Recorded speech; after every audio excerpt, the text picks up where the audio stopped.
रेगिस्तान की तपती, चुभती हुई हवा में जंग खाए, तिरछे पड़े विशाल जहाज़ों की लाशें दूर दूर तक, न रेत में कोई पैर के निशान, न आसमान में कोई बादल। आप इन जहाज़ों को पहली नज़र में देखो तो दिमाग में सबसे बड़ा सवाल उठता है, जब आज यहाँ पानी की एक बूंद नहीं, तो ये भारी जहाज़ आखिर तैरे कहाँ थे? जहाँ कभी लहरें किनारों से टकराकर शोर मचाती थीं, वहाँ आज मौत। और सबसे रोमांचक बात यह है कि अगर किसी को पुराने जमाने की कोई तस्वीर न दिखाई जाए, तो यकीन ही नहीं होगा कि यही जगह कभी गहरे नीले पानी से भरी रहती थी। यहाँ से मछलियों से लदे जहाज दुनिया के अलग अलग हिस्सों तक जाया करते थे।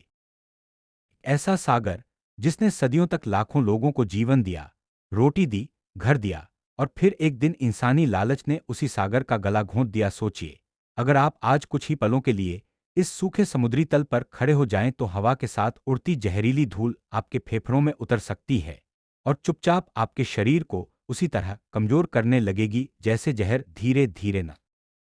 स्थानीय डॉक्टर बताते हैं कि यहाँ की धूल में सिर्फ साधारण मिट्टी नहीं, कीटनाशकों के कण, नमक और भारी धातुओं के अंश तक पाए गए हैं। यानी आप जितनी देर यहाँ सांस लेते हैं, उतनी देर आपका शरीर एक अदृश्य हमले को झेल रहा होता है।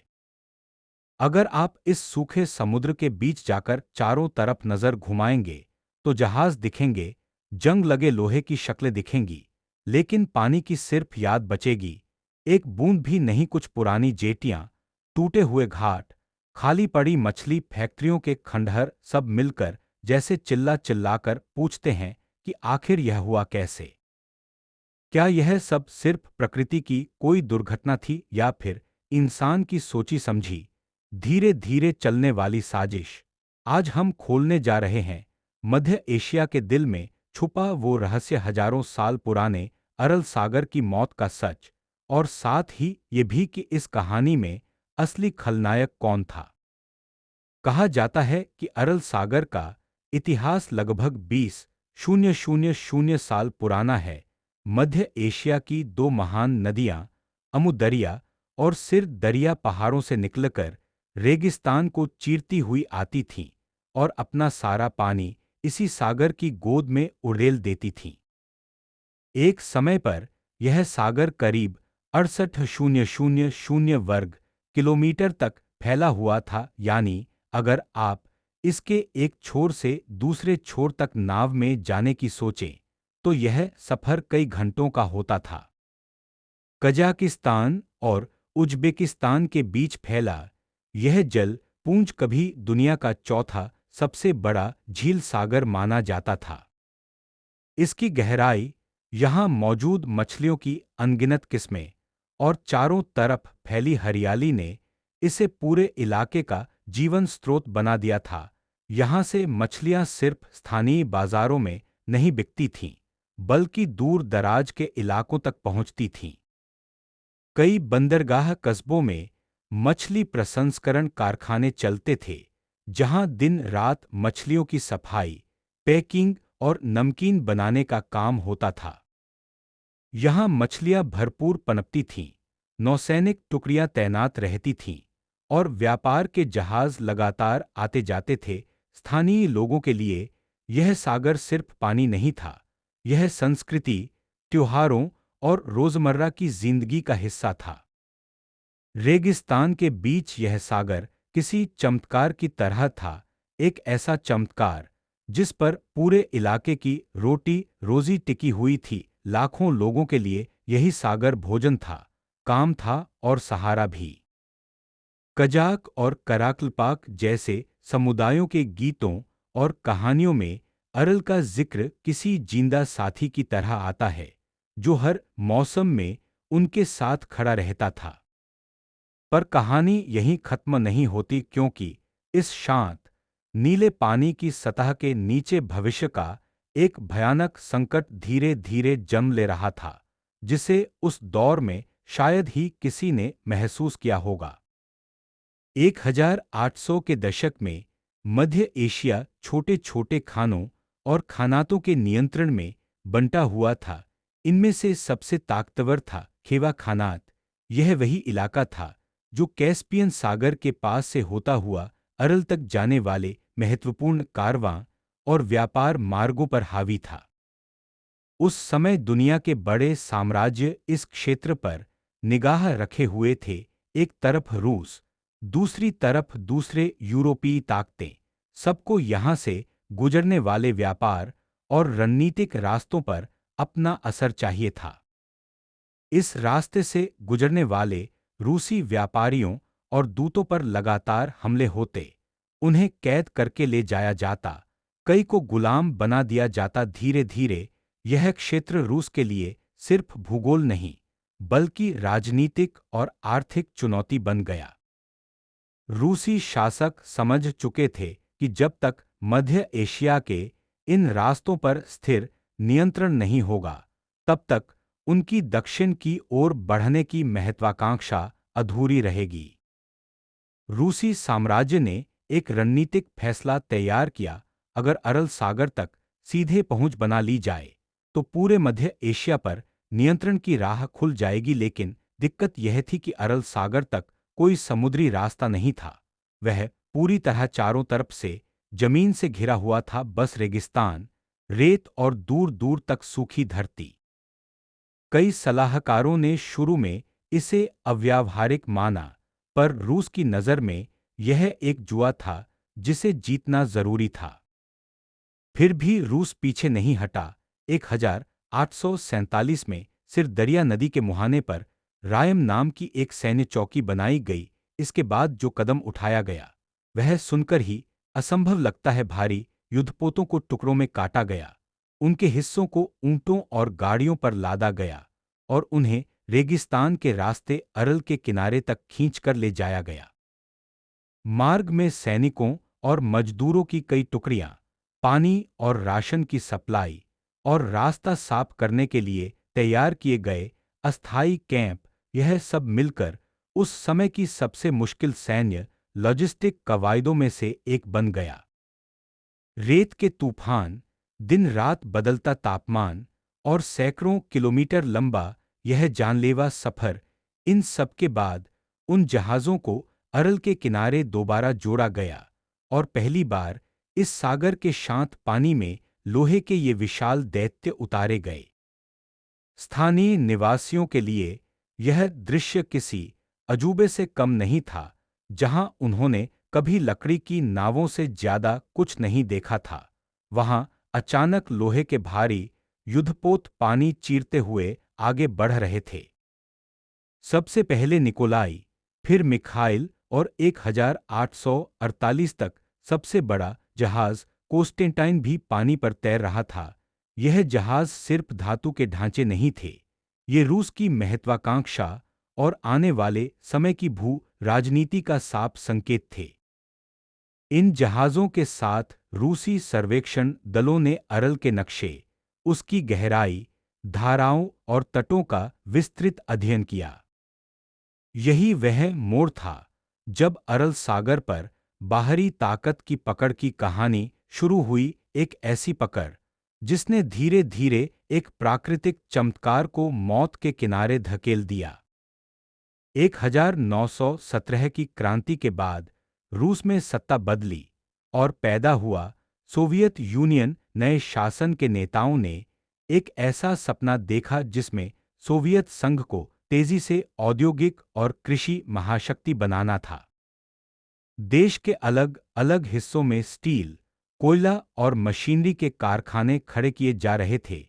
इसी के साथ यह सोचा गया कि अनाज और फसलों के लिए भी कुछ क्षेत्रों को खास तौर पर चुना जाए, ताकि पूरे संघ की खाद्य और कपड़ा जरूरतें वहीं से पूरी हों।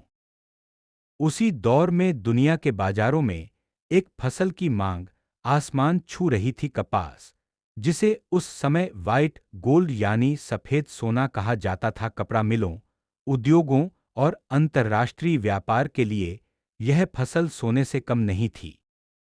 दुनिया के कई देशों में पहले से ही कपास के बड़े बड़े खेत मौजूद थे और सोवियत नेतृत्व चाहता था कि मध्य एशिया इस दौड़ में पीछे न रहे, बल्कि आगे निकल जाए। स्टालिन के सामने समीकरण साफ था, अगर सोवियत यूनियन को आर्थिक ताकत और राजनीतिक प्रभाव दोनों चाहिए, तो कपास उत्पादन को कई गुना बढ़ाना होगा। पर असली समस्या यह थी कि मध्य एशिया के ज्यादातर हिस्से रेगिस्तान थे। यहाँ मिट्टी तो थी, धूप भी थी, लेकिन पानी लगभग गायब था। तब स्टालिन और उनके इंजीनियरों ने एक ऐसी योजना बनाई जो सुनने में क्रांतिकारी लगती थी, पर नतीजा बेहद विनाशकारी निकला। उन्होंने तय किया कि अमु दरिया और सिर दरिया जैसी विशाल नदियों का पानी मोड़कर पूरे क्षेत्र को कपास के खेतों में बदल दिया जाएगा। इसके लिए नदियों के पुराने प्राकृतिक बहाव की परवाह किए बिना उनकी धाराओं को काटकर नई नहरों का रुख खेतों की ओर कर दिया गया। कई वैज्ञानिकों ने शुरुआती बैठकों में यह सवाल उठाया कि क्या इतने बड़े पैमाने पर पानी मोड़ने से सागर पर असर नहीं पड़ेगा, लेकिन तेजी से विकास और उत्पादन के नारे के आगे ये सवाल दब गए। यहीं से शुरू हुई इतिहास की सबसे बड़ी जल इंजीनियरिंग परियोजनाओं में से एक कहानी। सरकार के आदेश साफ थे, बांध बनाओ, नहरें खोदो, नदियों की दिशा बदलो और किसी भी कीमत पर कपास उगाओ। पूरा सरकारी तंत्र, योजनाकार, इंजीनियर और मजदूर इस मिशन में जुट गए। कुछ नहरें इतनी लंबी थीं कि रास्ते में ही आधा पानी गर्मी और रिसाव में खो जाता था, लेकिन कागज पर रिपोर्ट फिर भी सफल दिखाई जाती थी, क्योंकि लक्ष्य कपास के आंकड़े थे, पानी की बर्बादी नहीं। इन फैसलों ने अरल सागर की किस्मत की दिशा चुपचाप बदल दी। जो दो नदियां हजारों साल से अरल को जीवन देती थीं, वही अब अपने पानी को रास्ते में कपास के खेतों में गंवाने लगीं। उस दौर में न तो अधिकांश अधिकारियों ने, न वैज्ञानिकों ने, न ही किसानों ने गंभीरता से सोचा कि अगर नदियों पर इतना दबाव डाला गया तो आखिर आगे क्या होगा। कई गांवों में किसानों को मजबूरन कपास ही उगाने को कहा गया, भले ही वे पहले गेहूं, सब्जियां या दूसरी फसलें उगाते रहे हों। धीरे धीरे पूरी अर्थव्यवस्था एक ही फसल पर निर्भर होने लगी। सोवियत नेतृत्व की नज़र में सिर्फ एक चीज अहम थी, कपास की उपज, और आंकड़े किसी भी कीमत पर। अरल सागर की मौत का बीज यहीं बोया गया था, बस किसी ने उस वक्त उसकी आहट नहीं सुनी। 1960 का दशक मध्य एशिया के लिए निर्णायक साबित हुआ। सोवियत इंजीनियरों ने रिकॉर्ड समय में विशाल नहरों और सिंचाई योजनाओं का जाल बिछा दिया। काराकुम नहर, कार्शी नहर, फरगाना नहर और इनके अलावा कई छोटे बड़े बांध और जल वितरण प्रणालियां। इन नहरों के किनारों पर नए गांव और बसाहटें खड़ी होने लगी, जहां लोगों को बताया गया कि यह सब उज्जवल भविष्य की तरफ उठाया गया कदम है। इन सबका मकसद एक ही था, अमु दरिया और सिर दरिया का पानी सीधे खेतों तक पहुंचाना, सागर तक नहीं। यही वह ऐतिहासिक भूल थी जो आने वाले दशकों में दुनिया की सबसे भयानक पर्यावरणीय तबाहियों में बदल गई। 1961 से अरल सागर का जलस्तर तेजी से गिरने लगा। पहले हर साल करीब 20 सेंटीमीटर, फिर 50 सेंटीमीटर और 1980 के आसपास यह गिरावट प्रतिवर्ष लगभग 1 मीटर तक पहुंच गई। जहां कभी लहरें उठती थीं, वहां मिट्टी में गहरी दरारें पड़ने लगीं। सागर का किनारा हर साल थोड़ा थोड़ा पीछे हटता गया। 80 से 100 किलोमीटर तक का इलाका, जो कभी पानी में डूबा रहता था, अब सूखे, नमकीन रेगिस्तान में बदल चुका था। मछलियां मरने लगीं, तटीय पारिस्थितिकी तंत्र टूटने लगा।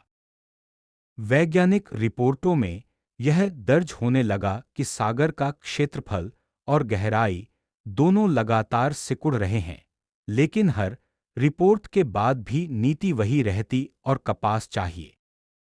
शुरुआत में लोगों ने इसे अस्थायी समस्या समझा, सोचा कि कुछ साल में शायद नदियां फिर भर जाएंगी, बारिश अच्छी हो जाएगी और सागर लौट आएगा। लेकिन वैज्ञानिकों ने चेतावनी दी, अगर नदियों का प्रवाह इसी तरह घटता रहा तो अरल सागर नक्शे से मिट जाएगा।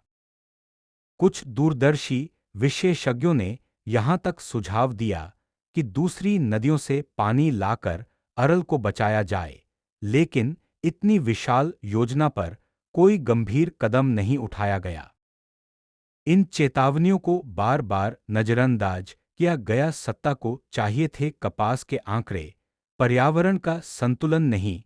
यह सिर्फ एक नीतिगत गलती नहीं थी, बल्कि एक पूरे सागर के लिए मौत का फरमान था, जो धीरे धीरे लागू हो रहा था।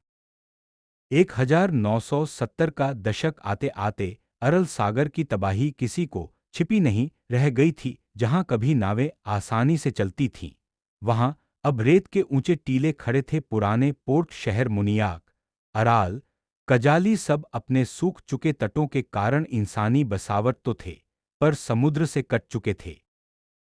कभी इन शहरों की गलियों में मछुआरों के जाल सूखते दिखते थे, अब वही गलियां खाली पड़ी थीं, और जाल या तो सड़ चुके थे या कबाड़ में बिक गए थे। सागर के पानी की नमक संरचना पूरी तरह बदल चुकी थी। पहले प्रति लीटर पानी में करीब 10 ग्राम नमक होता था, जो ज्यादातर समुद्री जीवों के लिए सहनीय था। लेकिन जब जल स्तर लगातार घटता गया, तो वही सांद्रता कई गुना बढ़ गई और सागर के बड़े हिस्से में जीवन लगभग असंभव हो गया। परिणाम साफ था, हजारों टन मछली उद्योग कुछ ही सालों में ध्वस्त हो गए। कारखाने बंद, प्रसंस्करण इकाइयां जंग खाती हुई, मछुआरे बेरोजगार।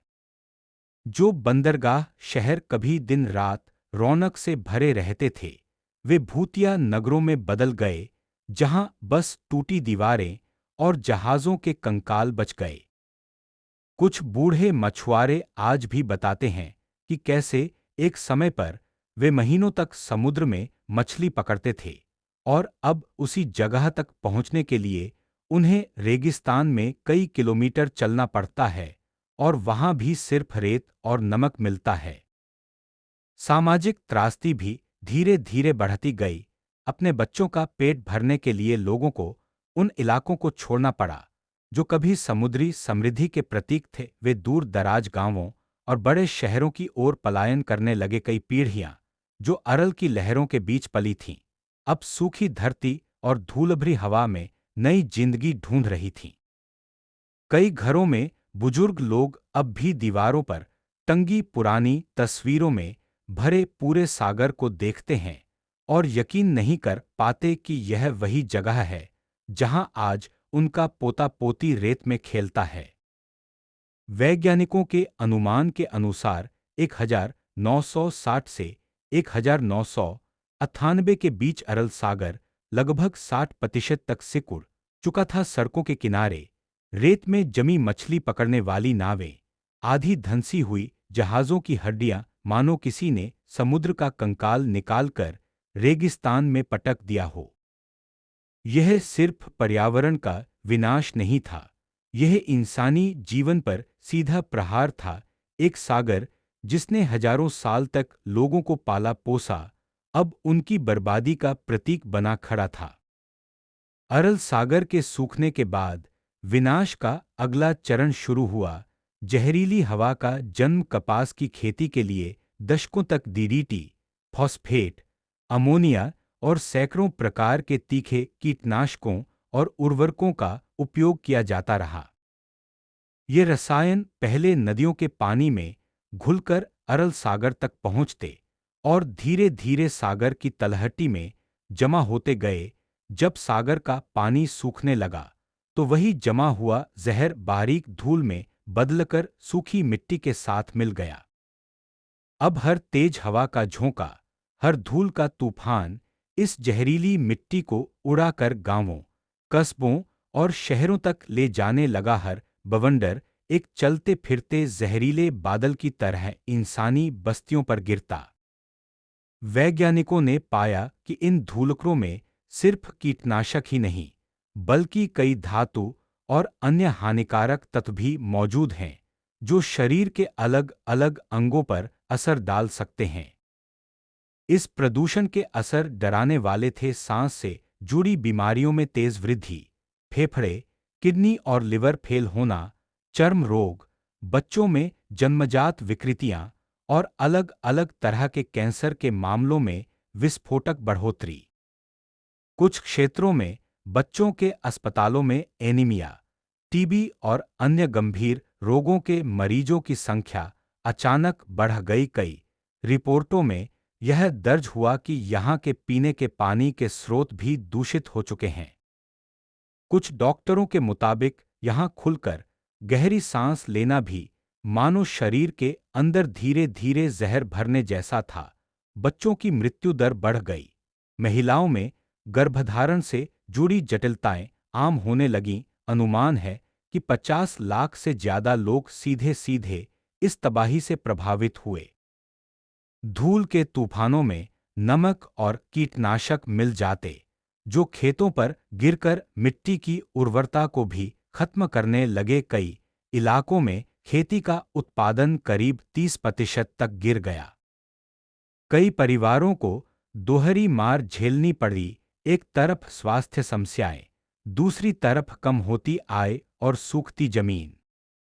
एक सागर का सूखना अब सिर्फ पर्यावरणीय मुद्दा नहीं रहा था, यह पूरे इलाके के लिए मानवीय संकट में बदल चुका था। अरल सागर के बीचों बीच एक रहस्यमय द्वीप था, वोजरदेनिया, जिसका मतलब होता है पुनर्जन्म। नाम उम्मीद जगाता है, लेकिन इस जगह पर जो हुआ वह किसी बुरे सपने से कम नहीं था। 1950 से 1980 के बीच यह द्वीप सोवियत यूनियन के सबसे गुप्त और खतरनाक जैविक प्रयोगों का केंद्र बना। यहाँ एंथ्रेक्स, प्लेग, स्मॉलपॉक्स, ट्यूलरेमिया जैसे घातक बायोलॉजिकल एजेंट्स पर रिसर्च और परीक्षण किए गए। हजारों जानवरों पर इन बीमारियों के प्रयोग किए गए और उनके नतीजे कड़ी गोपनीयता में दर्ज होते रहे। द्वीप पर बनी प्रयोगशालाएं बाहरी दुनिया से लगभग कटी हुई थीं। सैकड़ों वैज्ञानिक यहां काम करते थे, लेकिन उनकी असली गतिविधियों के बारे में आम जनता क्या, कई बार दूसरे अधिकारी तक पूरी तरह अनजान रहते। नक्शों पर इस द्वीप को खास तरह से दर्शाया जाता था ताकि आम लोगों की नज़र उस पर न पड़े। यहाँ जाने वाले जहाज और विमान भी विशेष अनुमति से ही आते जाते थे। 1991 में सोवियत यूनियन के टूटने के बाद यह क्षेत्र लगभग यूं ही छोड़ दिया गया, लेकिन असली खतरा यहीं दफन रह गया। जैसे जैसे अरल का पानी सूखता गया, वोजरदेनिया द्वीप अब द्वीप नहीं रहा, वह सूखे समुद्री तल के जरिए सीधे जमीन से जुड़ गया। अब कोई भी व्यक्ति पैदल या किसी वाहन से इस खतरनाक जगह तक पहुंच सकता था। वैज्ञानिकों ने चेतावनी दी कि यहाँ की मिट्टी में एंथ्रेक्स के स्पोर आज भी जिंदा हो सकते हैं। यह सूक्ष्म कण 100 साल तक सक्रिय रह सकते हैं और अगर हवा में फैल गए तो दूर दूर तक बीमारी फैला सकते हैं। कई देशों के विशेषज्ञों ने मिलकर कुछ हिस्सों की सफाई और रासायनिक निष्क्रियता के प्रयास भी किए, लेकिन इतने बड़े क्षेत्र को पूरी तरह सुरक्षित घोषित कर देना आज भी आसान नहीं है। कुछ स्थानीय लोगों ने बताया कि आसपास के चूहों में प्लेग जैसे लक्षण देखे गए, जो संभावित महामारी की आहट थे। आज यह इलाका दुनिया के सबसे खतरनाक छोड़े गए बायो हथियार जोनों में गिना जाता है। सोचिए, एक ओर सूखता सागर, दूसरी ओर जहरीली धूल और बीच में ऐसा द्वीप जहां कभी अदृश्य हथियार तैयार किए गए थे। अगर यह सब किसी दिन एक साथ सक्रिय हो जाए तो नतीजा कितना डरावना हो सकता है। अरल सागर एक तरह से प्राकृतिक एयर कंडीशनर था। गर्मियों में ठंडी नमी भरी हवा, सर्दियों में थोड़ी नरमाहट। इसकी विशाल जलराशि पूरे क्षेत्र के मौसम को संतुलित रखती थी। स्थानीय किसान बताते हैं कि पहले गर्मियों की रातें इतनी कठोर नहीं होती थीं और सर्दियों में भी हवा में हल्की नमी होती थी, जो फसलों और पेड़ों के लिए फायदेमंद थी। लेकिन जैसे ही यह सागर गायब होने लगा। पूरे इलाके का मौसम भी बेकाबू हो गया। अब गर्मी के दिनों में तापमान 45 डिग्री सेल्सियस तक पहुंच जाता है, जबकि सर्दियों में पारा कई बार 25 डिग्री सेल्सियस तक गिर जाता है। बुजुर्ग लोग बताते हैं कि इतने चरम तापमान उन्होंने अपने बचपन में कभी नहीं देखे थे। कई दशकों के आंकड़े यह दिखाते हैं कि इस पूरे क्षेत्र का औसत तापमान और वर्षा पैटर्न दोनों बदल गए हैं। हवा में उड़ती नमकीन धूल बर्फ जमने की प्रक्रिया को भी प्रभावित करती है। ठंड के महीनों में जब बर्फ के टुकड़ों के साथ नमक मिल जाता है, तो यह नमकीन बर्फ खेतों पर गिरकर जमीन को और ज्यादा बंजर बना देती है। कुछ अध्ययनों में यहां तक पाया गया कि अरल क्षेत्र से उठने वाली धूल हजारों किलोमीटर दूर तक पहुंचती है और पहाड़ी इलाकों की बर्फ पर भी पतला सा परत छोड़ जाती है, जिससे वहां की बर्फ भी तेजी से पिघलने लगती है। वर्षा भी कम हो गई है। पहले बादल नदियों और सागर से नमी लेकर आसमान में उठते और फिर बारिश बनकर गिरते थे। अब वह बड़े स्रोत ही सूखते जा रहे हैं। धूल भरे तूफानों की संख्या लगभग दोगुनी हो चुकी है। इन तूफानों में कीटनाशक, नमक और बारीक मिट्टी मिलकर एक जहरीला गुब्बार बनाती है, जो सैकड़ों किलोमीटर दूर तक पहुंच जाता है। पड़ोसी देशों ताजिकिस्तान, तुर्कमेनिस्तान और यहां तक कि ईरान ने भी इस जहरीली धूल से प्रभावित होने की शिकायत की है। कई क्षेत्रों में कृषि उत्पादन 20 से 30% तक गिर चुका है। जलवायु विशेषज्ञ चेतावनी दे रहे हैं कि अगर इसी तरह प्रकृति के साथ खिलवाड़ होता रहा, तो मध्य एशिया का बड़ा हिस्सा आने वाले समय में एक नए मरुस्थल में बदल सकता है। अरल सागर की मृत्यु ने सिर्फ एक झील नहीं, एक पूरे क्षेत्र के मौसम और जीवन को बदलकर रख दिया। लंबे समय तक दुनिया ने अरल सागर को खो देने की बात लगभग स्वीकार कर ली थी। मान लिया गया था कि अब यह वापस नहीं आएगा, लेकिन कुछ लोग थे जिन्होंने हार मानने से इनकार कर दिया। कजाकिस्तान की सरकार और कई अंतर्राष्ट्रीय संस्थाओं ने मिलकर एक महत्वाकांक्षी योजना तैयार की। उत्तर अरल सागर को जितना हो सके दोबारा जिंदा करने की कोशिश की जाए। इसके लिए कोक अरल नाम का एक बांध बनाया गया, जिससे नदियों के प्रवाह का हिस्सा मोड़कर फिर से सागर की ओर भेजा जाने लगा। इस बांध के बनने से उत्तर वाले हिस्से में पानी रोका जा सका, ताकि कम से कम वहां का हिस्सा बचाया जा सके। इंजीनियरों ने गणना की कि अगर नदी का पर्याप्त पानी इस ओर मोड़ा जाए, तो कुछ ही साल में सागर का स्तर कई मीटर तक ऊपर उठ सकता है। इस परियोजना के नतीजे ने कई लोगों को चौंका दिया। सिर्फ एक साल के भीतर 2006 के आसपास उत्तर अरल सागर में जलस्तर तेजी से बढ़ने लगा। जहां सालों से सूखी मिट्टी और नमक की परत थी, वहां फिर से पानी चमकने लगा। कुछ पुराने घाट फिर से पानी के इतने करीब आ गए कि छोटी नावों को उतारना संभव हो सका। मछलियों की कुछ प्रजातियां लौटने लगीं। स्थानीय लोग फिर से छोटी बड़ी नावें लेकर पानी पर निकलने लगे। दशकों बाद पहली बार पुराना मुनियाक पोर्ट लहरों की आवाज सुन सका। हालांकि पूरा सागर वापस नहीं आया, लेकिन जो हिस्सा जिंदा हुआ, उसने लोगों को यह यकीन दिलाया कि अगर सही समय पर सही कदम उठाए जाएं, तो प्रकृति कभी कभी हमें दूसरा मौका भी दे सकती है। 2015 की भारी बर्फबारी के बाद दक्षिणी हिस्से में भी कुछ जगहों पर जलस्तर में हल्का सुधार दर्ज किया गया। गांवों में जो सर्दियों की कड़क हवा को हमेशा खुरदरी और सूखी महसूस करते थे, उनमें नमी की हल्की सी वापसी का एहसास होने लगा।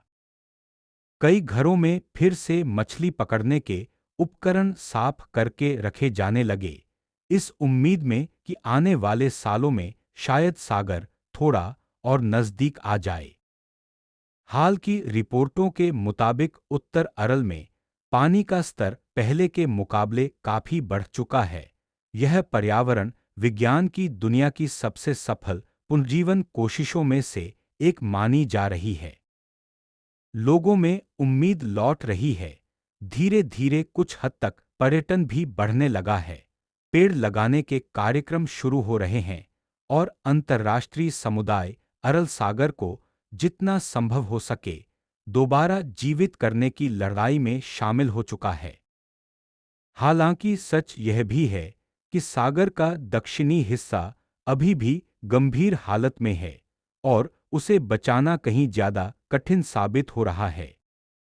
अरल सागर की यह पूरी कहानी हमें एक कड़वी लेकिन जरूरी सच्चाई दिखाती है। अगर हम प्रकृति को सिर्फ इस्तेमाल करने की चीज समझेंगे, उसे नष्ट करेंगे, उसकी सीमाओं को नहीं समझेंगे, तो एक दिन प्रकृति भी हमें चुपचाप छोड़ देगी और जब वह दिन आएगा, तो शायद हमारे पास बचने के लिए कोई सुरक्षित जगह नहीं बचेगी। अरल की सूखी धरती पर खड़े वे जंग खाए जहाज आज भी मानो हमसे यह सवाल पूछते हैं, क्या अगला सूखता हुआ सागर भी हम ही बनाएंगे या इस बार हम समय रहते रुक जाएंगे? यही सवाल, यही चेतावनी और यही उम्मीद इस कहानी के साथ आपके सामने छोड़ते हैं। धन्यवाद। सारांश, शब्द और अक्षर बिना स्पेस लगभग